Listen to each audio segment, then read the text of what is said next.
Okay. Assalamualaikum warahmatullahi wabarakatuh. Alhamdulillahilladzi anzala as-sakinata fi qulubil mu'minin liyazdadu imanan ma'a imanihim. Wassalatu wassalamu ala asyrafil anbiya'i wal mursalin Sayyidina Muhammadin wa ala alihi wa sahbihi ajma'in. Amma ba'd. Yang terhormat Ustadz Ahmad Pairin MPDI selaku pemateri kita pada kegiatan parenting hari ini.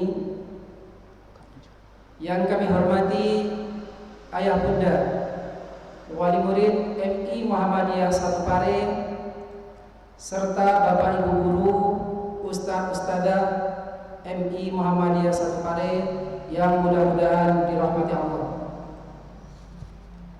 Alhamdulillah, puji syukur kepada Allah Subhanahu wa Ta'ala yang telah memberikan nikmatnya kepada kita, khususnya pada pagi hari ini kita bisa hadir di Masjid Air Fakhruddin MI Muhammadiyah Satu Pare ini dalam keadaan sehat walafiat dan tentunya tetap memperhatikan dan melaksanakan protokol kesehatan khususnya 3M, yaitu memakai masker. Jadi Bapak Ibu, saat ini masker itu adalah masa depan kita. Yang kedua, mencuci tangan. Kalau kita sebagai umat Islam lengkapnya tidak hanya mencuci tangan, bahkan membasuh muka, mencuci tangan, mengusap sebagian kepala, kemudian telinga, dan membasuh kedua kaki. Itu yang dinamakan dengan berwudu. Lalu yang ketiga, menjaga jarak fisik atau physical distancing. Tapi tidak apa-apa, Bapak Ibu sekalian, jauh fisiknya, yang penting hatinya tetap dekat. Semakin jauh jaraknya secara fisik, maka semakin dekat hatinya. Walau jarak memisahkan kita, tapi yang namanya cinta di hati itu tidak akan pernah sirna. Kira-kira begitu. Baiklah hadirin Bapak Ibu sekalian yang dirahmati Allah, susunan acara pada pagi hari ini yang pertama adalah pembukaan, kemudian dilanjutkan dengan acara yang kedua yaitu parenting yang akan disampaikan oleh Ustadz Ahmad Pairin MPDI dengan tema kita pada parenting kali ini adalah sinergi orang tua dan guru untuk mencapai sukses pendidikan anak, khususnya peran kita sebagai orang tua dalam PJJ atau pembelajaran jarak jauh di masa pandemi ini. Lalu yang ketiga, informasi yang akan disampaikan oleh tim dari kelas 6. Dalam hal ini nanti akan diwakili oleh Ustadzah Hadin Maulidiah MPDI. Dilanjutkan dengan acara yang terakhir, penutup. Hadirin Ayah Bunda, Bapak Ibu sekalian yang dirahmati Allah, marilah acara ini kita awali bersama dengan membaca basmalah. Bismillahirrahmanirrahim. Selanjutnya kepada Ustadz Ahmad Pairin MPDI, waktu dan tempat disilakan.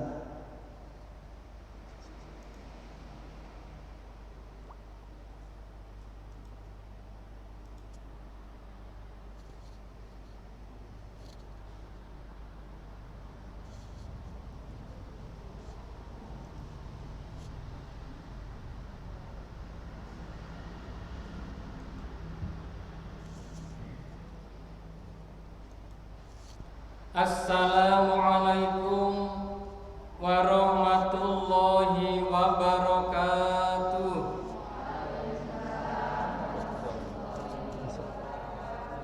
Innal hamdalillahi nahmaduhu wa nasta'inuhu wa nastaghfiruh wa na'udzu billahi min shururi anfusina wa min sayyiati a'malina.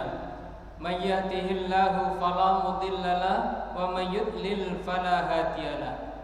Asyhadu an la ilaha illallah wahdahu la syarika lahu. Asyhadu anna Muhammadan abduhu wa rasuluh. Allahumma salli ala Muhammad wa ala ali Muhammad. Ya ayyuhalladzina amanu taqullaha haqqa tuqatih wa la tamutunna illa wa antum muslimun. Faya ayyuhal hadiruna rahimakumullah, usikum wa nafsi bitaqwallah wa ta'atihi la'allakum turhamun la'allakum tuflihun. Wa qala rabbi habli minas solihin, rabbi habli minas solihin, rabbi habli minas solihin. Yang kita hormati bersama Ustadzah Kepala MI Muhammadiyah 1 Pare beserta seluruh ustadz-ustadzahnya, yang kita hormati bersama seluruh keluarga besar, orang tua, wali murid dari MI Muhammadiyah 1 Pare, dan semua hadirin yang dirahmati Allah. Pertama, kita sampaikan syukur kepada Allah dengan sama-sama mengucapkan tahmid Alhamdulillahirabbil alamin. Karena pertolongan Allah, kita ditakdirkan bisa beramal solih, bisa melaksanakan ibadah. Mudah-mudahan seluruh kegiatan kita, amalan kita dicatat oleh Allah sebagai amal solih, diterima, dan kita mendapatkan ridha Allah SWT.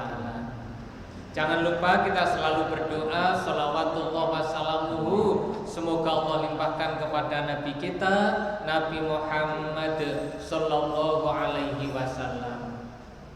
Yang ketiga, marilah kita doakan masjid kita, Masjid AR Fakhruddin ini beserta lembaga dan amal usaha yang ada di sekitarnya, MI dan lain-lain, semoga Allah jadikan menjadi tempat yang penuh barokah.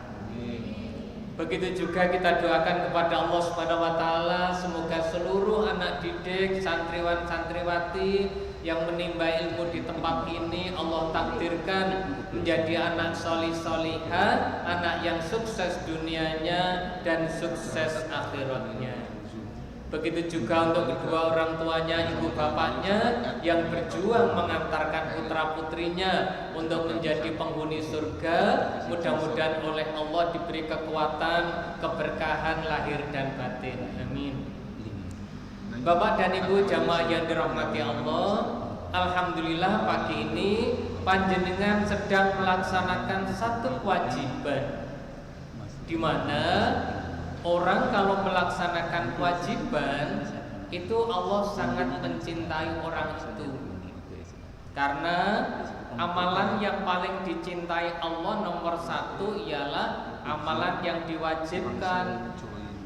Nomor 2, amalan yang disunahkan. Siapa yang melaksanakan kewajiban, Allah mencintai dia. Siapa yang melaksanakan yang sunnah, Allah lebih mencintai dia lagi. Apa kewajiban kita? Yaitu mendidik anak, menyelamatkan anak, mengantarkan si anak untuk mengenal Allah Rabbnya, untuk mengenal Rasulnya, untuk mengenal agamanya, sampai target terakhir menjadi anak-anak penghuni surga bersama ibu bapaknya. Amin. Ibu dan bapak yang dirahmati Allah, dalam tema ini ada satu gambaran bahwa memang pendidikan itu tidak bisa terlaksana oleh satu pihak, yaitu oleh guru saja, oleh sekolah saja, oleh madrasah saja, tapi melibatkan seluruh stakeholder, seluruh elemen, terutama yang memegang peranan penting ialah bapaknya dan ibunya. Apapun nanti pertanyaan di alam kubur itu ditujukan kepada bapaknya dan ibunya. Pertanyaan terhadap sholatnya anak, pertanyaan terhadap membaca Al-Qur'annya anak, terhadap akhlaknya anak. Semua pertanyaan itu ditujukan kepada orang tuanya, yaitu bapaknya dan ibunya. Tidak ada yang ditujukan kepada gurunya. Kenapa? Karena memang tanggung jawab semuanya ada pada orang tua. Hanya karena keterbatasan ilmu, keterbatasan waktu, keterbatasan kemampuan, akhirnya orang tua menitipkan kepada lembaga pendidikan. Baik, ayah bunda, bismillahirrahmanirrahim. Kita mulai. Peran ibu, orang tua dalam pendidikan atau peran bapak dan ibu hendaknya dimulai dari 3 materi ini. 1, menanamkan akidah atau keimanan. Yang kedua, hendaknya menanamkan akhlak atau budi pekerti. Dan yang ketiga, menanamkan ibadah. 3 kewajiban utama ini menjadi tanggung jawab orang tua, tanggung jawab bapak ibu terhadap anaknya. Kelak di kemudian hari, anak itu menemani kita di surga atau menyeret kita ke neraka, itu karena pendidikan yang kita berikan. Sekarang mari kita mencoba meniru pendidikan yang disampaikan oleh Luqman Al-Hakim dalam Al-Quran itu, yang diabadikan Allah dalam surat Luqman. Itu kalau tidak salah kita simpulkan materi pendidikannya yaitu 1, akidah. Tanamkan kepada si anak rasa takut kepada Allah Ta'ala, murni hanya kepada Allah Ta'ala. Tanamkan bahwa Allah itu maha melihat, maha mengetahui, baik yang lahir maupun yang batin, dimanapun manusia berada. Tanamkan Allah maha mengetahui. Terus ditanamkan. Yang kedua, tanamkan Allah maha mendengar, yang artinya kita tanamkan ke anak bahwa seluruh permasalahan yang terjadi, ucapan yang terjadi, yang dilakukan oleh siapapun, Allah maha mengetahui, yang lahir dan yang batin, dan Allah maha mendengar. Sekaligus yang ketiga, Allah maha menolong. Allah maha menolong, Allah maha mengetahui, dan Allah maha mendengar. Itu adalah bagian dari sifat-sifat Allah yang maha agung. Allah maha menolong adalah solusinya. Jadi si anak nanti di samping merasa takut kepada Allah, merasa terawasi oleh Allah, merasa terpantau oleh Allah, namun di sisi lain anak tidak pernah merasa khawatir, karena Allah maha menolong, Allah maha memberikan jalan keluar. Tanamkan terus. Di sisi lain, jangan sekali-kali anak diajak berbohong, walaupun hal sekecil-kecilnya. Anak menangis ditakut-takuti, diam. Menengger ono tikus, menengger enek kucing dan lain-lain. Itu tidak betul. Atau dijanjikan sesuatu yang indah sehingga anak itu diam, tidak rewel, tapi janji itu tidak kenyataan. Itu bagi orang tua yang belum ngerti, seolah-olah itu biasa, wajar, tapi itu fatal akibatnya. Ke depan anak tidak percaya dan sering kecewa karena setiap ucapan si orang tuanya tidak menjadi kenyataan. Maka kita tanamkan keimanan akidah yang benar, hanya takut kepada Allah, merasa aman oleh perlindungan Allah, dan betul-betul setiap rumus Misalnya rumus hasbunallah wa ni'mal wakil, ni'mal maula wa ni'man nasir. Rumus itu kita wujudkan dalam perilaku kita di tengah keluarga. Karena anak sekarang dominasinya di tengah-tengah keluarga. Kalau kondisi normal 5 jam sampai 7 jam di sekolah, selebihnya di rumah. Sekarang 24 jam ada di rumah. Tentu orang tua, terutama ibu dan bapak, bersyukur yang selama ini jauh dengan anak oleh Allah didekatkan, yang selama ini pahalanya mendidik dia peralih oleh gurunya, sekarang pahala mendidik penuh oleh orang tuanya di samping gurunya. Ada hikmahnya. Tentu tidak ada di dunianya yang tidak ada dampaknya, mesti ada dampaknya. Maka dengan didekatkannya seorang anak kepada ibunya, bapaknya di tengah-tengah keluarga, ini peluang emas. Maka senjata paling ampuh bagi ibu adalah doa. Wali berapapun doanya masih kalah dengan doanya seorang ibu. Siapapun orangnya, hebatnya seperti apa, doanya masih kalah dengan doanya seorang ibu. Maka saya tawarkan di sini untuk mempertajam doa seorang ibu. 1, biasakan senang melaksanakan kewajiban-kewajiban Allah. Ibadah-ibadah yang wajib dikerjakan dengan kualitas terbaik. Setelah yang wajib dikerjakan, sambung dengan yang sunnah-sunnah. Siapa yang mengerjakan ibadah sunnah, Allah sangat mencintai.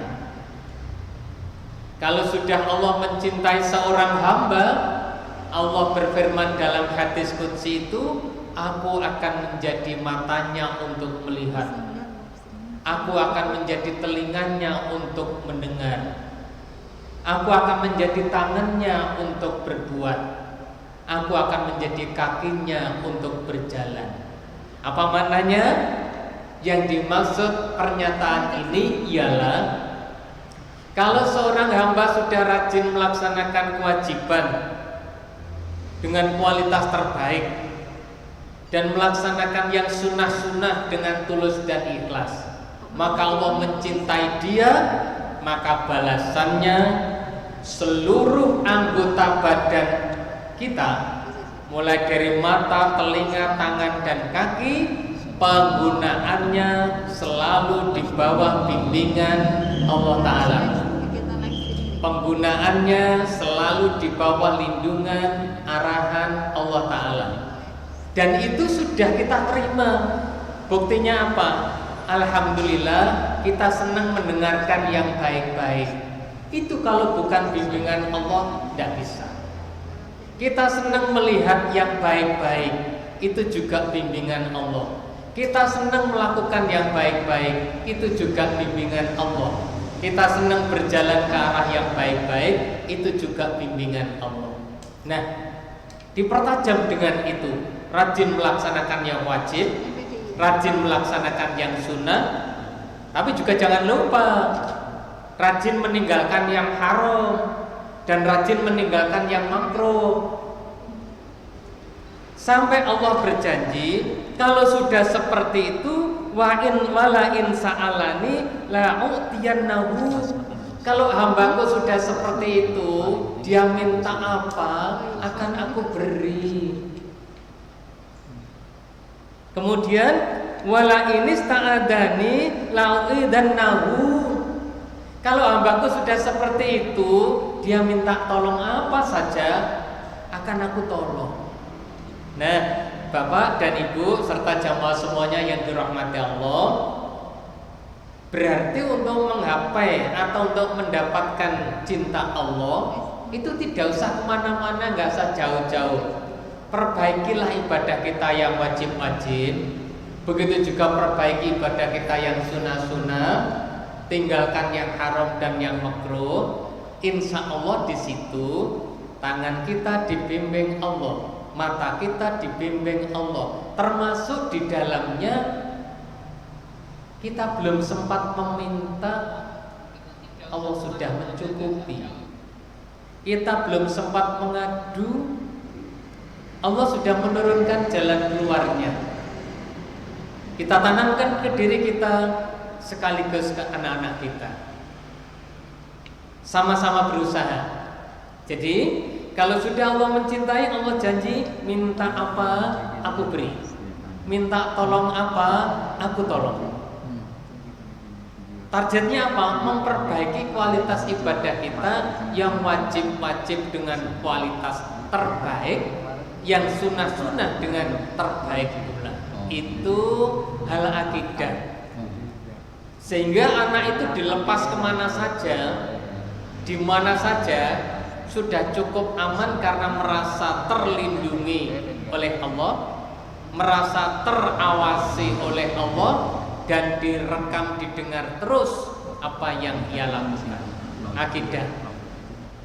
Ibda binafsik, dimulai dari diri sendiri, dimulai dari keteladanan ibunya dan bapaknya. Dan sekarang ini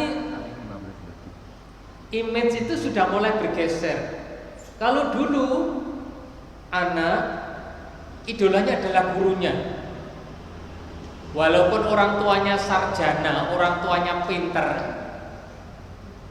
si anak tetap mengatakan, jari ini guruku gak ngono, mau aku. Kata guru saya tidak begitu kok. Oh bapak gak iso, oh ibu tidak bisa. Itu sering di anak kecil. Nah sekarang karena tiap hari bersama ibunya dan bapaknya, anak merasakan ibuku adalah yang terbaik. Jangan sampai terbalik. Tiap hari ketemu isinya geger terus. Nah, ya jadi karena kejenuhan-kejenuhan ini memang takdir Allah harus kita terima begitu, maka ibunda terimalah dengan rasa syukur. Yang tadinya jauh dengan anak, sekarang bisa dekat dengan anak terus. Tanaman kedua yaitu akidah. Akidah, tanamkan rendah hati. Ternyata ibu bapak menanamkan akhlak. Ulangi, yang kedua akhlak ya. Akhlak maksud saya, tadi akidah, ini akhlak. Menanamkan akhlak itu untuk di sekitar kita sangat baik kalau dimulai dengan membiasakan bahasa Jawa halus. Bahasa Jawa halus mulai krisis. Dan itu ternyata sangat relevan untuk budi pekerti, untuk karakter. Tentu dalam bahasa Jawa halus ditarik kepada perilaku Rasulullah Muhammad Sallallahu Alaihi Wasallam. Jadi kalau dengan ibu, nggih, boten, dalem, itu bagus sekali. Dulu ketika kita masih kecil, orang tua kita kalau memanggil kita kok belum bosok, itu mesti diulangi. Diulangi terus sampai si anak berbahasa Jawa halus. Era sekarang, era milenium, era seperti ini sangat bagus di lingkungan keluarga dengan menggunakan bahasa itu. Atau bahasa Inggris, bahasa Arab, bahasa Indonesia akan bisa dengan lingkungan pendidikan. Akhlak, adab, tata krama itu memegang peranan yang sangat penting. Sampai Rasulullah Shallallahu Alaihi Wasallam memberikan contoh bahwa beliau adalah priyantun yang paling agung akhlaknya. Kalau anak sering mendengarkan ibu bapaknya marah, anak menjadi keras. Anak sering melihat ibu bapaknya berbohong, anak semakin tidak percaya. Maka mari kita tanamkan akhlakul karimah. Satu, akhlak kepada Allah Subhanahu wa ta'ala, mengimani dan rajin ibadah. Kedua, akhlak kepada Nabi Muhammad Sallallahu Alaihi Wasallam, mengimani dan mengikuti sunnahnya. Yang ketiga, akhlak kepada kedua orang tuanya. Nah ini, akhlak kepada ibunya dan bapaknya. Karena akhlak kepada ibu dan bapak menduduki urutan kedua setelah akidah. Menduduki urutan kedua setelah tauhid. Maka untuk menanamkan akhlak kepada ibu bapaknya ini sangat baik kalau ibu bapaknya memberi contoh lebih dulu. Memberi contoh lebih dulu. Contoh bosonya, contoh segalanya, tidak banyak bicara tetapi lebih banyak menggunakan keteladanan. Lebih banyak menggunakan keteladanan, terutama doa. Ibu, bapak, doa sangat baik kalau sambil disentuh. Karena bahasa menyentuh itu lebih mengena. Disentuh sambil didoain. Kalau menjelang tidur dibelai-belai, sambil didoain sebisa mungkin sekuat tenaga, syukur dibacakan ayat-ayat Al-Quran. Anak menjelang tidur, menjelang babuk, ibunya duduk di sampingnya sambil bukan WA-an, sambil membaca Al-Quran. Membaca Al-Quran di dekat si anak setiap menjelang anak itu tidur. Dampak positifnya atau dampak barokahnya luar biasa. Sekarang kata-kata positif diganti barokah aja ya. Dampak barokahnya. Bab kata positif itu kok lama-lama tidak nyaman. Ya. Dampak barokahnya itu luar biasa karena ayat Al-Quran memang mukjizat. Ayat Al-Quran memang mukjizat. Akhlak. Kalau sudah akhlak kepada kedua orang tuanya beres, aman, biasanya ada tanda-tanda ibunda, bapak, anak kecil kalau marah, kadang-kadang ibunya dipukul atau digerawui begitu. Itu tanda-tanda kurang bagus. Segera ambil langkah. Apa langkahnya? Ibu banyak tirakat. Ibu banyak doa. Karena sudah berani memukul ibunya, biasanya memukul atau gerawuk-gerawuk begitu, itu tanda kurang baik. Maka langkahnya ialah ibu tirakat, banyak doa, kekuatan rohani, membaca Al-Quran di dekatnya sebanyak mungkin. Karena itu kalau berkembang bisa mengancam dengan kekuatan fisik. Ada anak yang kalau marah itu menangis saja, gulung-gulung atau ngambek. Ada yang memukul-mukul. Nah, yang memukul-mukul ini yang perlu diwaspadai dengan cara banyak doa, banyak tirakat, dan banyak dibacakan ayat Al-Quran, termasuk disedekahi. Bersedekah, rajin bersedekah. Itu akhlak. Setelah itu akhlak kepada yang lebih tua. Tanamkan unggah-ungguh, kalau dalam bahasa Jawa unggah-ungguh kepada yang lebih tua. Nah, ini biasanya para ibu menggunakan cara kalau ada orang meminta, anak suruh memberi. Ada orang meminta-minta, anak suruh memberi. Kalau di perjalanan, di mobil, ada yang menyeberangkan, anak suruh memberi. Ini adalah latihan-latihan yang bagus sekali untuk punya kepedulian kepada orang lain, kepada yang lebih tua, dan kepada yang lebih muda. Kepada yang lebih muda, kan ada anak yang tipenya itu menangan, di mana-mana ia sebagai pemimpin, komandan. Itu bagus sekali, cuman perlu diarahkan, jangan sampai menggunakan kesewenang-wenangannya. Akhlak. Kemudian yang tidak kalah pentingnya sekarang ialah akhlak kepada lain jenis. Ada hikmah dengan kondisi seperti ini, karena berbagai macam kemaksiatan itu sering terjadi pada tanggal 1 tahun baru. Nah, itu karena malam itu kan semua bentuk kebebasan kan ada di situ. Makanya banyak yang terjadi penyesalan setelah itu. Maka untuk tahun ini Allah mengendalikan langsung, semuanya dihentikan. Tapi tidak ada yang memerintahkan di rumah, nggak ada yang memberi apa-apa. Kabeh kok bakar-bakaran ya. Malam tahun baru kemarin itu loh. Kok usum bakaran, padahal nggak ada yang memberi apa-apa. Ada yang bakar jagung, bakar ini. Kok punya pemikiran yang sama seperti itu? Nah, tapi itu masih di rumah sendiri-sendiri, masih aman. Tanamkan akhlak, terutama akhlak kepada lain jenis.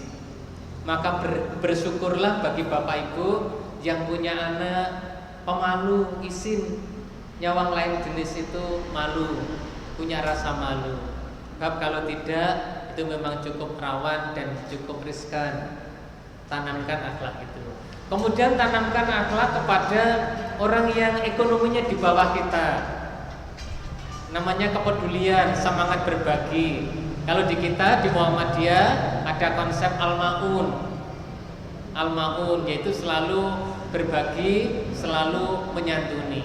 Nah, yang berikutnya, materi yang ketiga atau tanaman yang harus ditanamkan ke anak yang ketiga ialah masalah ibadah. Masalah ibadah, terutama nomor 1 adalah ibadah sholat. Ibadah sholat.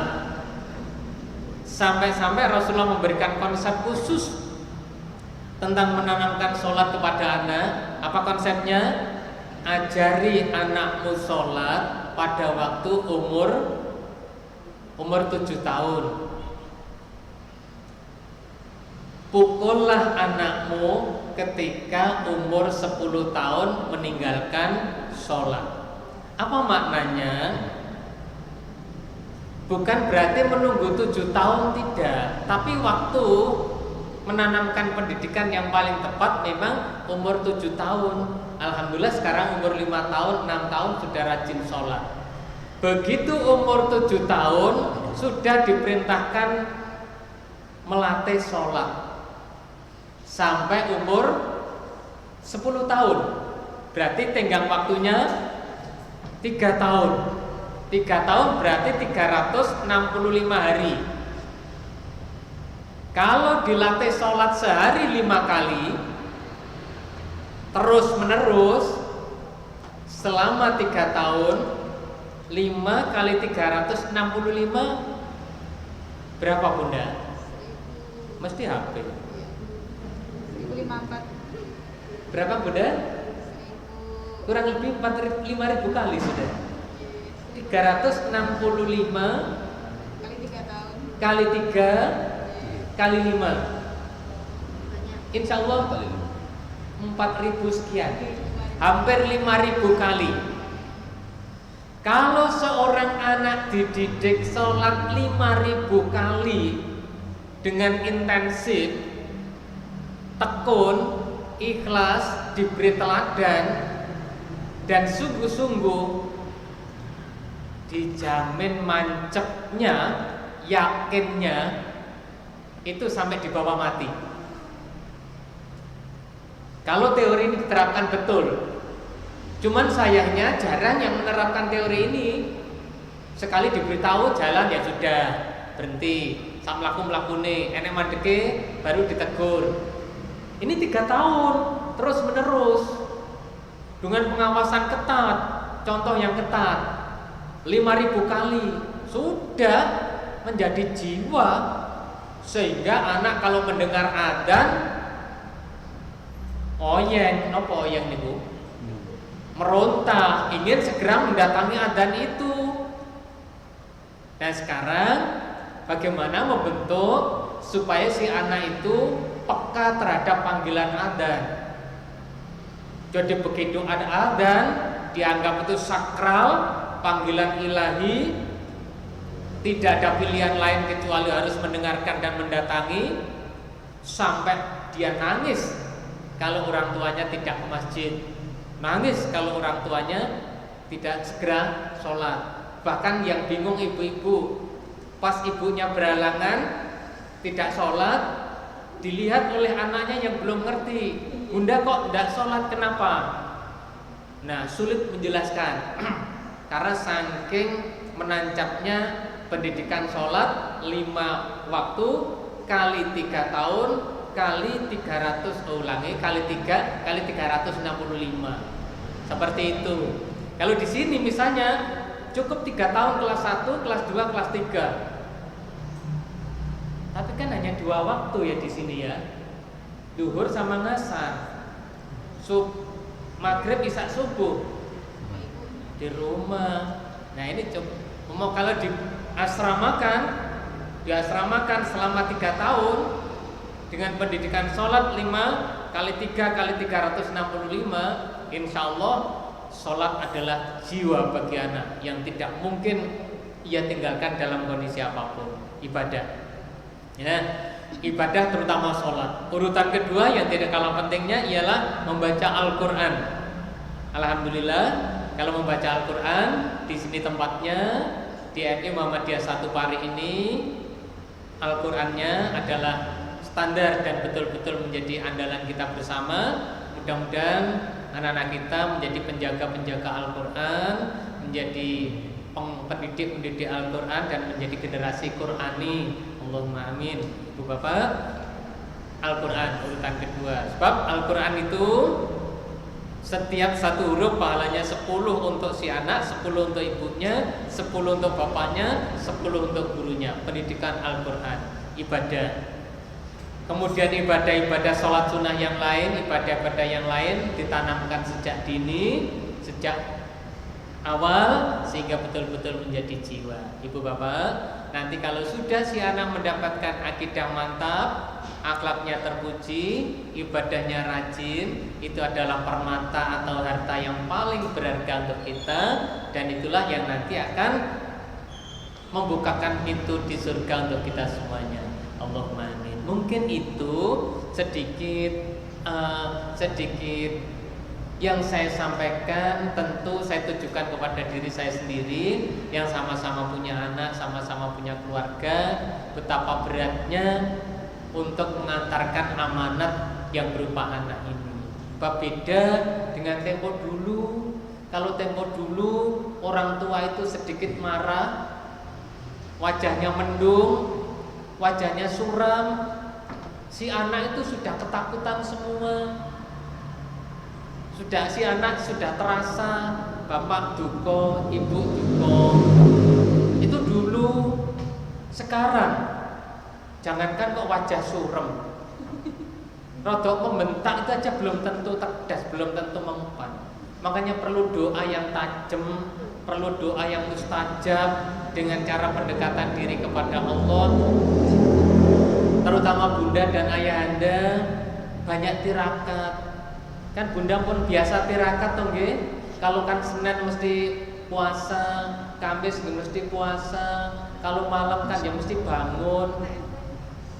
Jadi toh tiap malam kamu mesti bangun toh, ya bangun sholat tahajud, mengadu kepada Allah untuk menyelamatkan si anak. Bunda, ayahanda yang sangat saya hormati dan selalu dirahmati Allah. Sementara itu yang saya sampaikan, mungkin diantara kita ada yang pengen cross check, nambahi, meluruskan, atau apa yang kurang pas, monggo saya serahkan, saya kembalikan kepada yang mengatur acara, kepada Ustadz kami silahkan. Sementara itu, nasrul minallah wa fathun qarib. Assalamualaikum warahmatullahi wabarakatuh. Waalaikumsalam warahmatullahi wabarakatuh. Mohon tetap di tempat Ustaz. Baik ayah bunda, bisa kita simpulkan antara lain apa yang disampaikan oleh Ustaz, ada tindakan yang menjadi pokok dalam pendidikan kita terhadap anak atau pendidikan anak kita, baik sebagai guru maupun sebagai orang tua. Sebagaimana dijelaskan dalam Quran Surat Luqman, yang pertama yaitu pendidikan akidah, yang kedua pendidikan akhlak, baik akhlak kepada Allah, akhlak kepada kedua orang tua, kepada sesama yang lebih tua, yang lebih muda, kemudian akhlak kepada lain jenis, dan juga akhlak kepada kaum du'afa.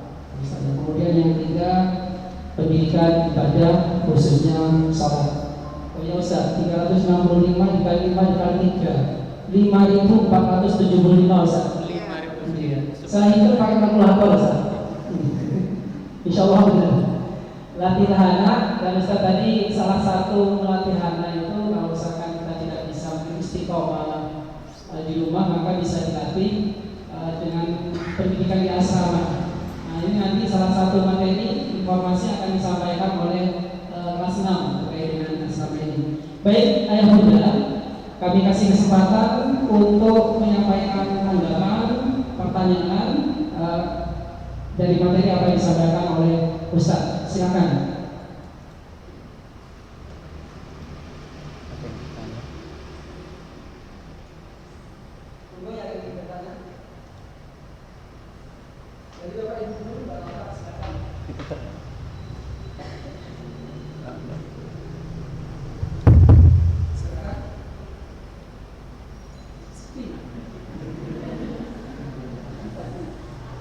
Iya, karena suasananya mencekam gitu ya. Benar ini, silakan ini. Mungkin ada yang ingin bertanya. Jadi terkait pendidikan anak atau termasuk juga dalamnya bagaimana kita mendampingi putra putri kita selama pembelajaran jarak jauh di rumah ini. Monggo bunda, atau mungkin ada yang ingin menyampaikan keluh kesahnya semacam curhat begitu, tidak apa-apa.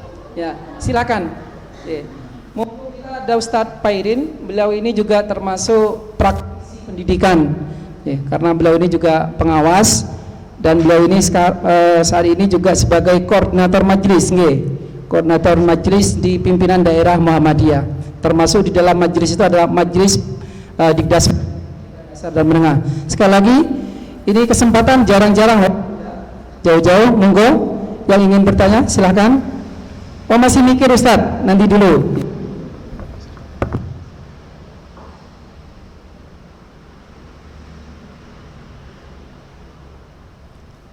Iya, karena bunda ini kalau mau menyampaikan unek-uneknya itu terlalu banyak permasalahan yang dihadapi,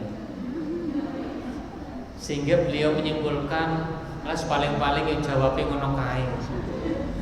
Saking banyaknya permasalahan, baik permasalahan rumah tangga, permasalahan tugas, apalagi permasalahan pendampingan ke anak, yang namanya judek sumpek itu meh bendino. Mudah-mudahan tidak. Semuanya dihadapi dengan niatan ibadah, niatan keasikan. Insya Allah tidak ada yang menjadi beban begitu. Tergantung. Kalau dulu kan pernah kita bahas, kalau masih ingat, kita mencoba berpikir terpisah. Jadi tidak pernah berpikir kecuali apa yang sedang di hadapannya. Jadi kalau pas di sini berpikir di sini, kalau pas di perjalanan ya berpikir di perjalanan, pas di rumah ya berpikir yang di rumah, pas tidur juga berpikir tidur, pas sholat juga berpikir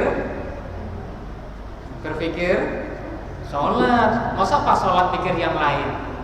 Pernah ya? Atau selalu? Ya biasanya berpikir tumpang suh, berpikir bercampur, itu yang menjadi beban. Badannya di sini, yang dipikir di rumah, itu biasanya yang menjadi beban. Dan cara menguranginya tidak pernah berpikir kecuali apa yang sedang dihadapi. Itu insya Allah mengurangi beban. Jadi ketika di sini ya 100% mikir suasana ini. Nanti selesai tawakal Allah, kita berpikir di perjalanan. Sampai di perjalanan selesai di rumah, ya sudah 100% mikir yang di rumah. Itu berpikir terpisah atau terbagi, itu sedikit mengurangi beban. Kalau bapak-bapak biasanya agak mudah, agak bisa. Tapi kalau ibu perlu latihan, kadang campur begitu. Ini seperti duduk di sini kan banyak pikiran. Nanti kalau pulang sekalian belanja, mampir ini. Mumpung ada SK di luar rumah, ada surat izin keluar rumah, yang dimanfaatkan untuk kemana-mana, termasuk. Tapi kemana-mananya ibu tetap yang bermanfaat, mesti belanja. Mungkin pemikiran-pemikiran seperti itu. Dan di ruang ini mungkin juga ada sedikit doa, bondo yang rampung toyo, karena kerudung mungkin. Itu biasanya ibu-ibu itu tumpang sup pikirannya. Nah sekarang dicoba berpikir terbagi supaya tidak mudah penuh, sehingga suatu saat ketika si anak itu mau curhat, mama atau bu atau mi, saya punya masalah, maka dengan senyum, dengan fresh silahkan mendengar. Tapi kalau penuh, mesti begitu sekarang penuh ngomong ke bapakmu kan wis aku judek rasanya. Nah, jangan seperti itu. Itu baru anak, belum dulur, saudara, belum tetangga. Bunda, saya pengen matur sesuatu kepada panjenengan. Tapi kalau berpikir terbagi, nggih monggo wonten napa. Tapi kalau sudah penuh, ya tentu akan berat menerima aduan atau curhatan orang lain. Baik, nampaknya ibu bapak karena saking terbiasanya dengan anak, jenis kesulitannya sudah terpegang, jenis penyelesaiannya juga sudah terpegang. Artinya apa? Ya dablek-dablekan misalnya, ya tambah-tambahan. Tapi saya hanya menambah satu: perbanyak doa, perbanyak amal wajib, perbanyak amal sunnah, seperti supaya permohonan kita kepada Allah makin mudah terkabulkan. Mungkin hanya itu bunda tambahan saya ayahanda. Mudah-mudahan sedikit yang kita bahas ini diiringi dengan hidayah dan barokah dari Allah Subhanahu wa taala, sehingga seluruh kesulitan-kesulitan diringankan dan dimudahkan Allah. Si anak makin manut, makin menurut, dan makin kreatif serta menjadi anak solih-solihah. Amin. Dan tentu semua yang saya sampaikan tadi banyak yang kurang pas, ada yang kurang pas, yang kurang saya. Sekali lagi yang kurang baik saya mohon maaf yang sebesar-besarnya. Ngaten, wabillahi taufiq wal hidayah. Assalamualaikum warahmatullahi wabarakatuh. Waalaikumsalam warahmatullahi wabarakatuh.